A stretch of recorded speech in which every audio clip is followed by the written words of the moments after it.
Welcome to the New Church Podcast.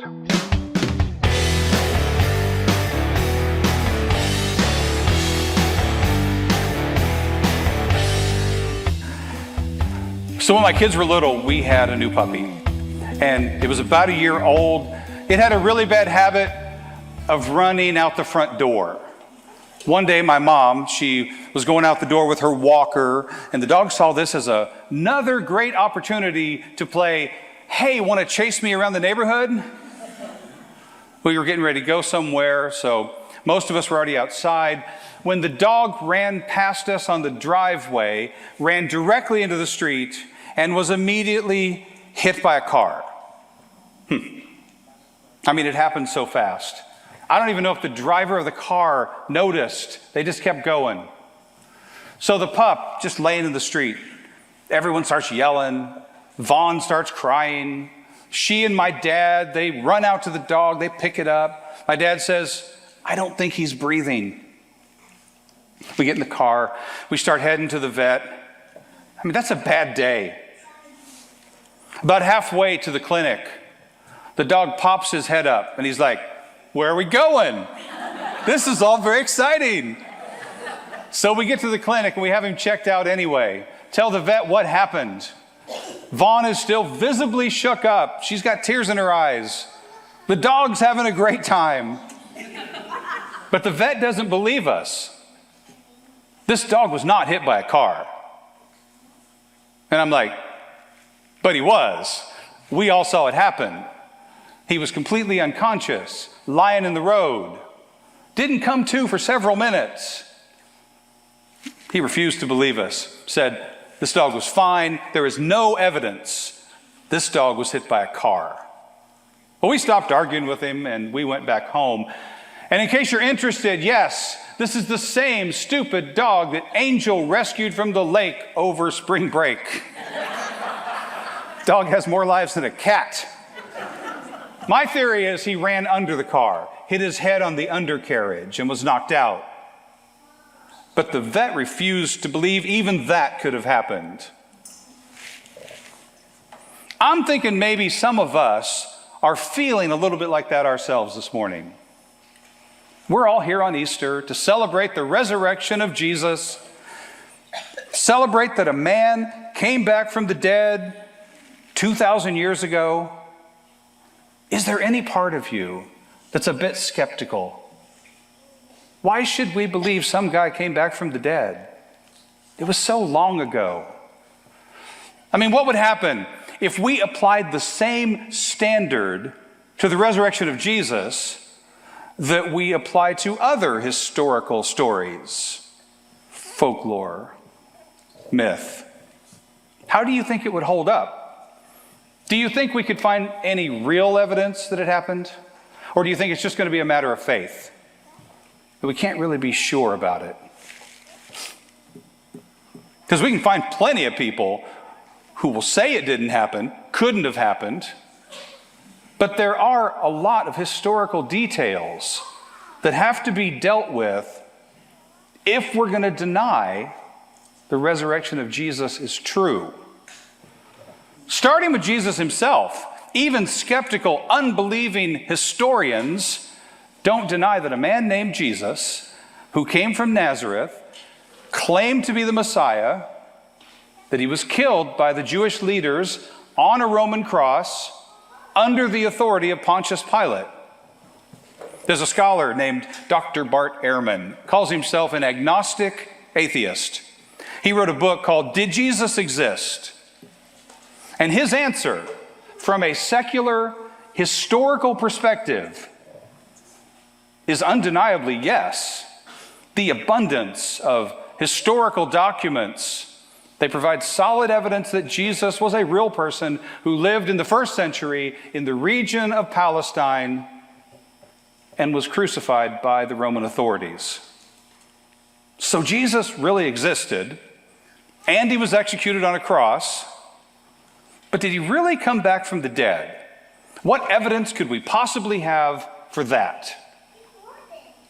Because if there is actual historical evidence, then our skeptical little hearts are going to have to deal with it, you know?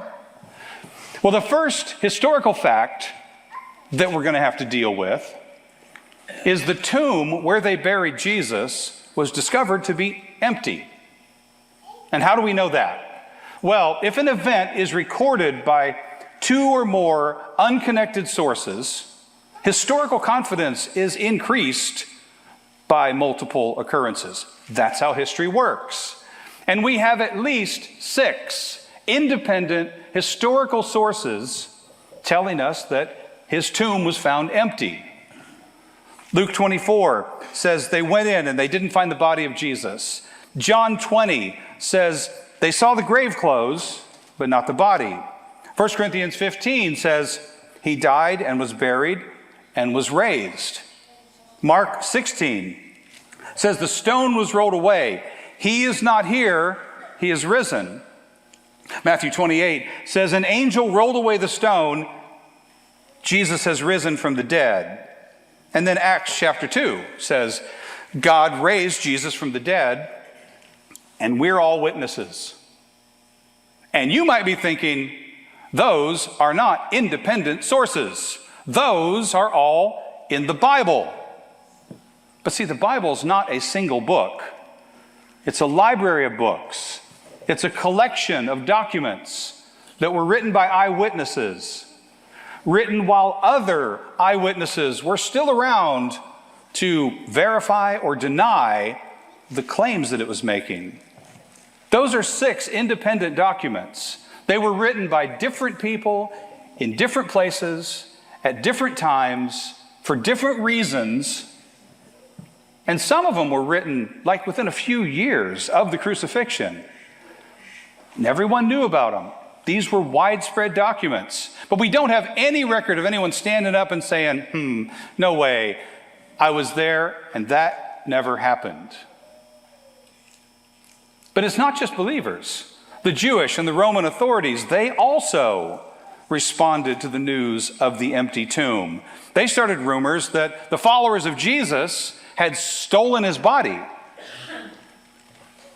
First of all, that shows that they admitted that the tomb was empty. Second, how are we supposed to believe that a tomb guarded by Roman soldiers could be robbed by some guys who ran away and hid at the first sign of trouble?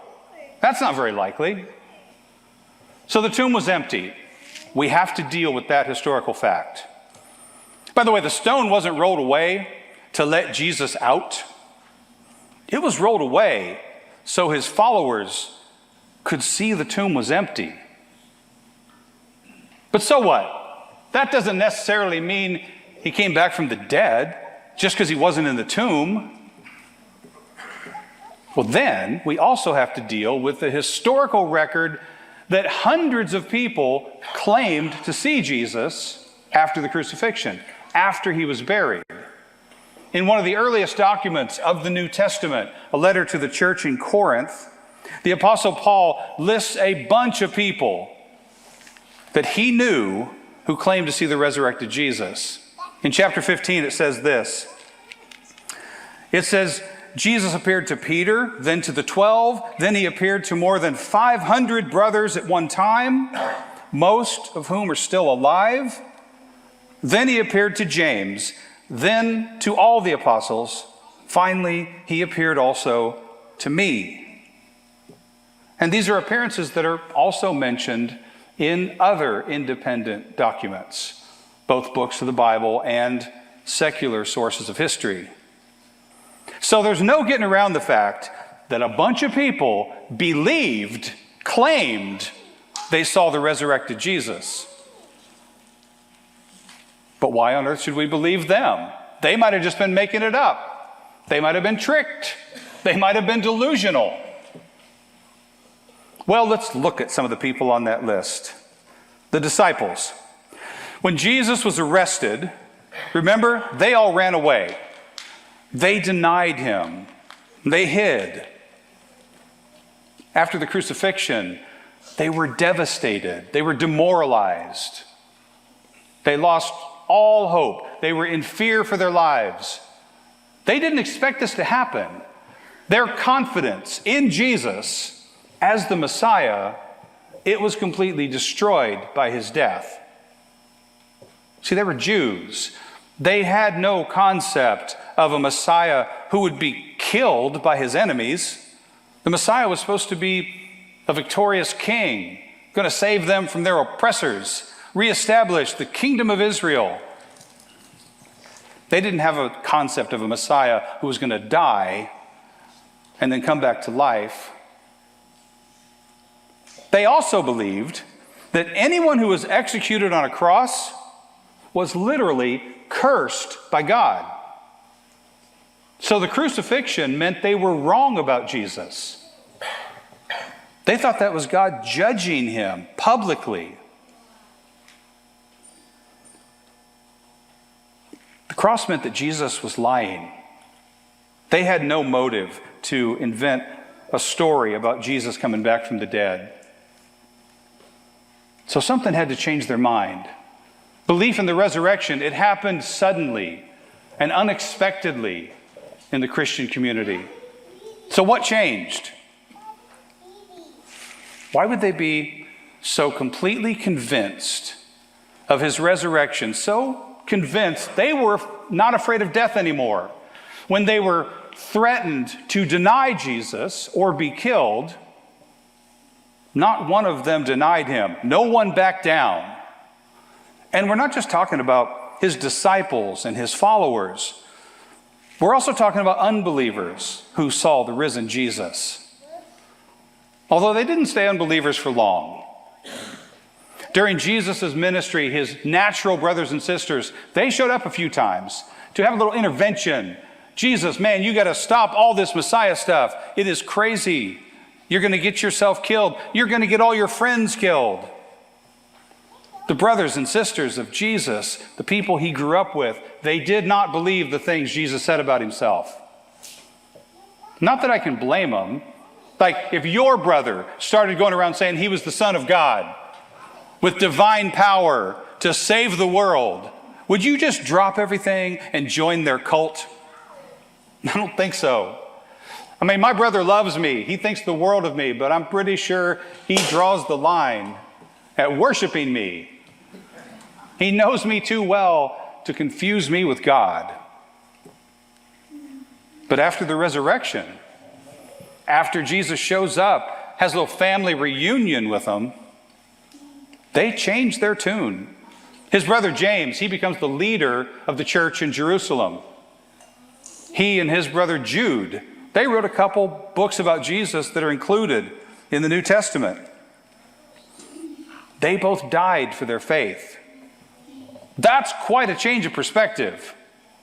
I'm inclined to believe someone who changes their mind like that, puts it all on the line. And the guy who wrote that list of people in 1 Corinthians, Paul, he includes himself last. Says he saw the resurrected Jesus too. And if you know anything about the Apostle Paul, you know that he was a very reluctant convert to Christianity. Before he met Jesus, he was a successful, high-ranking Jewish leader who made it his personal mission to go around killing Christians, tearing down churches.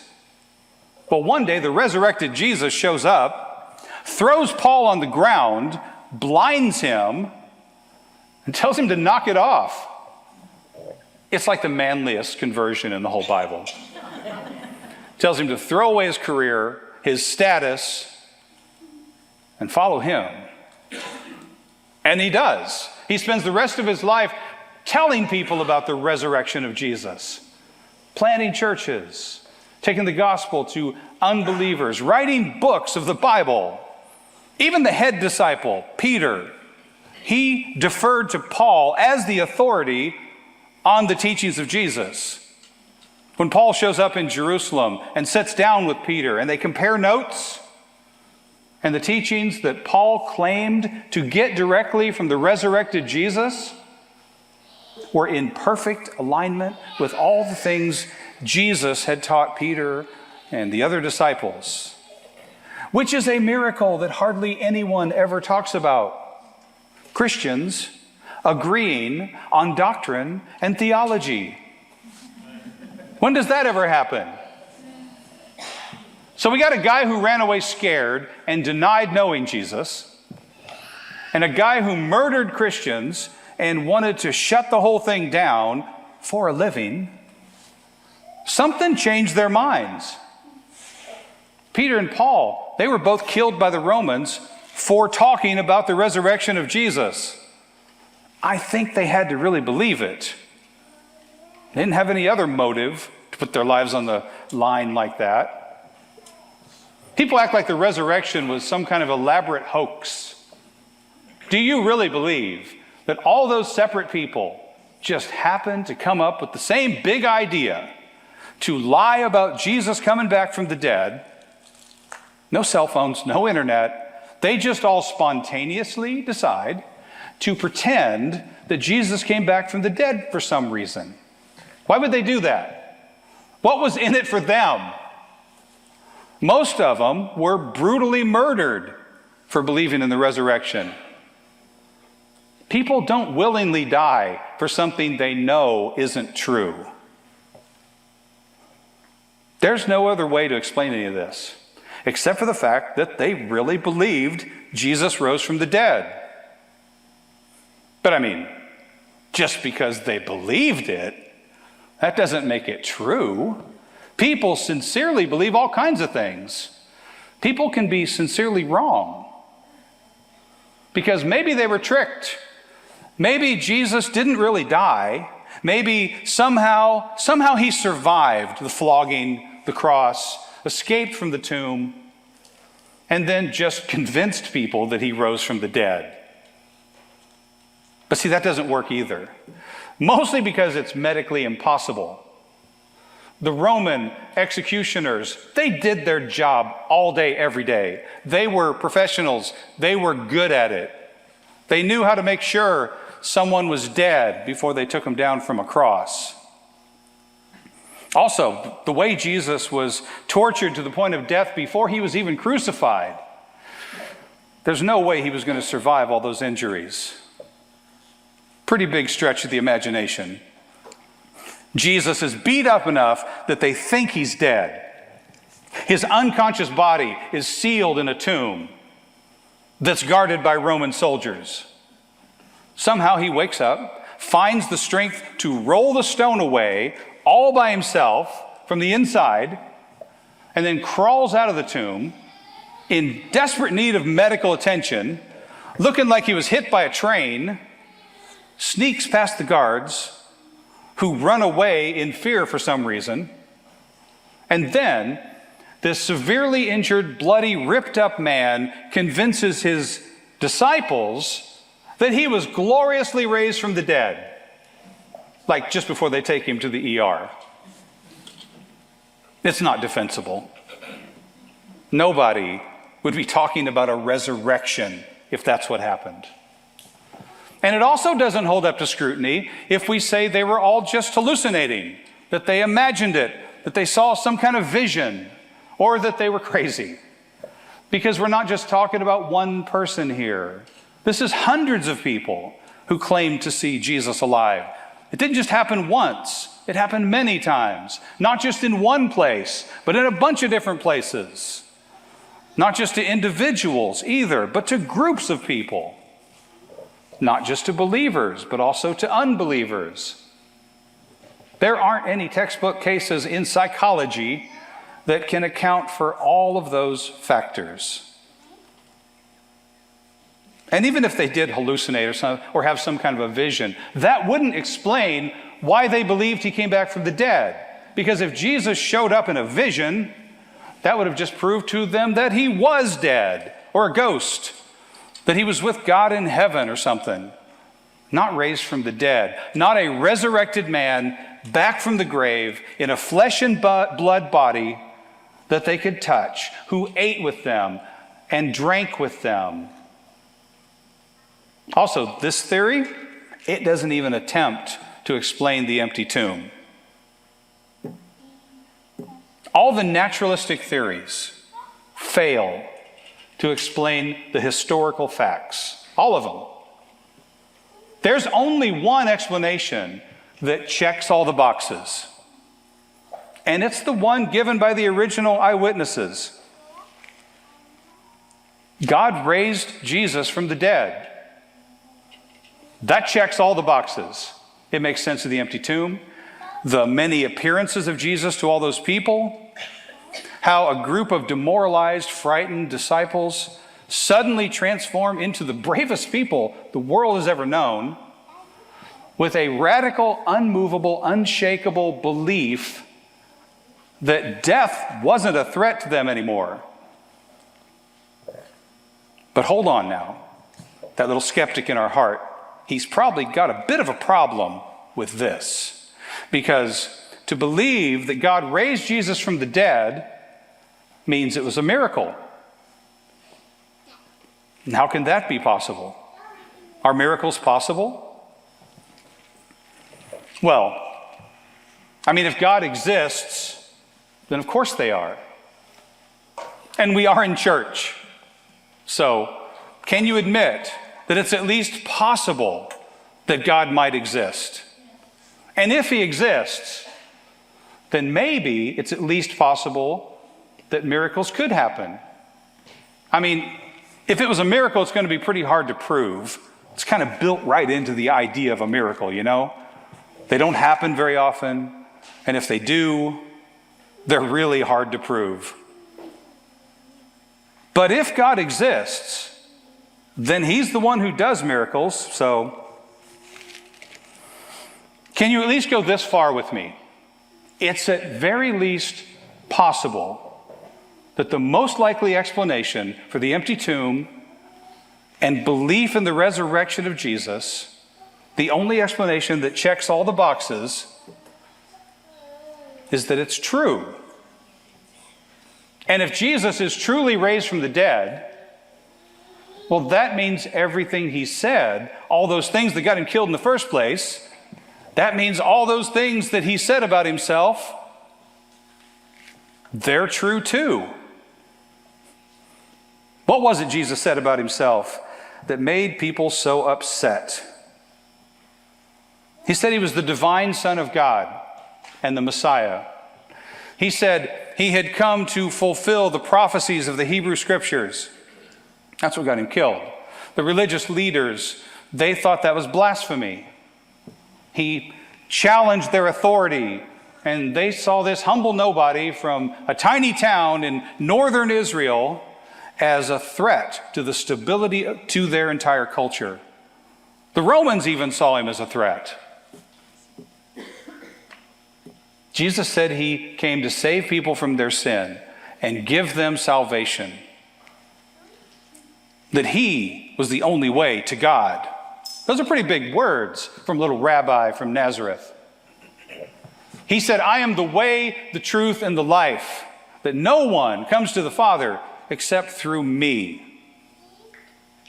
He said, your only path to salvation and eternal life are in him. He's your only hope. He said, for God so loved the world, he gave his one and only Son, that whoever believes in him shall not perish, but have eternal life. He said, God loves you, sent his Son into the world to die for you. And if you believe in him, you won't die, not permanently. You'll be resurrected just like he was. And then you'll live forever. Those are the gospel truths. Those are the things Jesus said God did for you through him that you couldn't have ever done for yourself. But see, that's all the afterlife stuff. He also said some revolutionary things about how you should live your life in the here and now. Like he said, love your neighbor as yourself. You're not only supposed to treat people with kindness and compassion, you're supposed to treat them the way you want them to treat you, to do to others as you would have them do to you, even your enemies. He said, blessed are the peacemakers, for they will be called the children of God. You're not supposed to go around fighting with everyone, arguing with everyone. being so sensitive and angry about everything all the time. He wants you to make peace wherever and whenever you can, as much as it depends on you. He said, don't worry about tomorrow. Tomorrow will worry about itself. He said to forgive other people just like God forgives you. He spoke about all kinds of things. Wisdom for every area of your life. Marriage, work, kids, family, friendship, church. There is no area of your life that Jesus doesn't have direction and wisdom for you. He also claimed that he would return someday to judge the living and the dead, and anyone who believes in him is going to be pardoned. Those are some of the things Jesus said about himself and about how to live that got him killed. Some of the things he said to his followers that shook their world and should shake ours too. And again, we have plenty of historical evidence that he actually said these things and was killed for saying them. And then hundreds of people, absolutely convinced he came back from the dead, said they saw him themselves, which proved to them that everything Jesus said was true.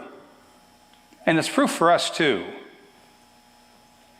So I hope I've made the case that it's at least highly probable that the resurrection of Jesus really happened. That God raised Jesus from the dead. So what do you think about all that? What is your skeptical heart going to do with this information now? Salvation is a gift. Wisdom is a gift. Even faith is a gift. And the only thing that will condemn a person is unbelief. So do you believe? The most famous verse in the Bible is probably John 3:16. For God so loved the world that he gave his one and only Son, that whoever believes in him would live forever. But the very next verse, Jesus says this: whoever believes in him is not condemned, but whoever does not believe is condemned already, because he has not believed in the name of the only Son of God. So I guess it comes down to faith after all. But it's not faith without evidence. According to the vet, our dog wasn't hit by a car. Even though we all saw it happen, even though the dog was unconscious, I'm not saying that was a miracle. I'm just saying I believe it happened. Even though, according to the natural laws of veterinary medicine and the way of observable scientific evidence, the vet didn't think so. It was hard for him to believe our story. Maybe the resurrection is hard for you to believe. Maybe you have some lingering doubts. And if so, I'm glad you're here this morning. Thank you for listening. I hope I've given you a little more confidence in what Jesus said about himself. A little more confidence that what we're celebrating here today is more than just a wish, more than a nice thought. That it's very likely the resurrection of Jesus actually happened. That it's more logical and consistent with the historical evidence to believe the eyewitness accounts. It's more logical to do that than to just look back with doubt and skepticism on what we believe is the most important event in the history of the world. If Jesus Christ rose from the dead, then nothing else matters. And if he didn't, then nothing matters. If Jesus rose from the dead, then you can believe all the promises he made, everything he said about what the resurrection means for you. You've got all the hope in the world. If Christ is risen, then you will also rise. But if he didn't, then you won't. And it's all hopeless. So, from the things Jesus said about himself, to his death, to the empty tomb, to the testimony of hundreds of people who say they saw him alive again, what do you think about all that? What do you say about the resurrection? Well, how about this? He is risen indeed. He is risen. He is risen indeed. Amen. For more information, go to newchurch.love or email frank@frankhart.com. If these online resources have been meaningful to you, please consider going to newchurch.love/give and show your support by helping make this ministry possible. Thank you.